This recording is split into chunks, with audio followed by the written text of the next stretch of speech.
The name of where he goes is called Lo-debar, and we're going to read that in a minute. That literally means place of no pasture. No hope, total desolation. So a desert place. How many of you have ever been in a desert place? You know what I'm talking about. You can imagine the kind of place he was in. And I believe that the nurse probably took him there thinking nobody's going to find him here, because she didn't know what was going to happen. He was going to be killed, what was going to happen. So she went and actually tried to hide him. She tried to do a good thing, but in her midst and in her haste to do a good thing, she dropped him, and his life was irrevocably changed. Do you ever feel like you're in that desolate place where nobody can see you, merely existing the best way that you can, despite what life has thrown your way? But then after years and years of being forgotten, something happens to him. 2 Samuel 9, verse 9. Oh, I'm sorry, verse 1. 2 Samuel 9, we're going to turn there. It says, David asked, "Is there anyone still left of the house of Saul to whom I can show kindness for Jonathan's sake?" Now remember, Jonathan and David were bosom buddies. They were the best of friends. So he asked, is there anybody from Jonathan's house that I can show mercy to and kindness? Verse 2 says, now there was a servant of Saul's household named Ziba.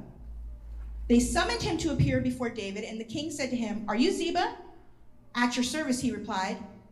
The king asked, "Is there no one still alive from the house of Saul to whom I can show God's kindness?" Ziba answered the king, "There is still a son of Jonathan, and he is lame in both feet." "Where is he?" the king asked. Ziba answered, "He is at the house of Machir, son of Ammiel, in Lo-debar." Now remember, Lo-debar is a desert place. So King David had him brought from Lo-debar, from the house of Machir, son of Ammiel. When Mephibosheth, son of Jonathan, the son of Saul, came to David, he bowed down to pay him honor. And David said, "Mephibosheth!" "At your service," he replied. Now, you have to understand this. He doesn't know what the king wants with him, right? He's out there hiding, and all of a sudden the king, the one who has subsequently taken over the throne, has now summoned him. I don't know if he was scared to death, if he thought, now they found me, I'm going to be killed. He has no idea, but he shows up, says, "At your service." So David wants to reassure him, and he says, "Don't be afraid," verse 7. "For I will surely show you kindness for the sake of your father Jonathan. I will restore to you all the land that belonged to your grandfather Saul, and you will always eat at my table."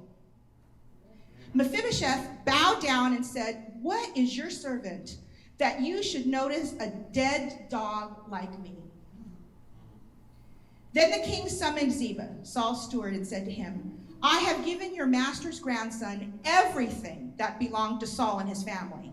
You and your sons and your servants are to farm the land for him and bring in the crops, so that your master's grandson may be provided for.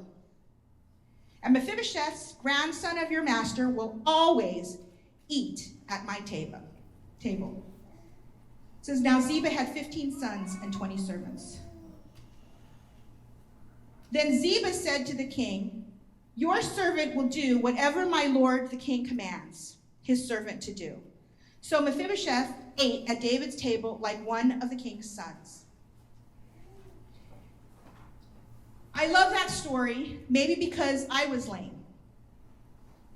I don't know. I actually feel how he must have felt. And I look at that story and I think that's how it is when we come to Jesus. Amen? We are restored to the king's table. How many of you remember that song, "His Banner Over Me Is Love"? It comes from Song of Solomon. He goes, "Brought me to his banqueting table, his banner over me is love." It's an old song we used to sing with the kids. His banner over me is love. FYI, just so you know, that banner, my allergies. The origination of that phrase comes from Exodus 17:15. And it's when Moses and the children of Israelites are fighting the Amalekites. Joshua's down there fighting, and Moses is standing up, raising his hands with the staff. And as long as his hands were raised, they were victorious in the battle. But he started to get tired, so Aaron and Hur held him up and held his hands up until that battle was completely won, and they totally demolished the Amalekites. At the end, it says in verse 15 of that 17th chapter of Exodus, and Moses built an altar and called the name of it Jehovah Nissi, which means the Lord is my banner. He's my banner. Now, how many of you, we see banners all over the place that tell you what's on sale and all kinds of stuff. But really, in the olden days, especially in the medieval times, this might be a better way to look at it. Anybody, if you see Robin Hood or whatever, the kings always go out, and there's always somebody holding their banner before they go out. It announces the arrival of the king, okay? God's banner over us is love, amen? He goes out before us, before any battle, and he is our Jehovah Nissi. He is our Jehovah Nissi, and the enemy sees that banner that he placed over us, and it's a standard. That's another word for it. A standard that is raised up, because God raises a standard even when the enemy comes in like a flood. Amen? God's banner over us is love.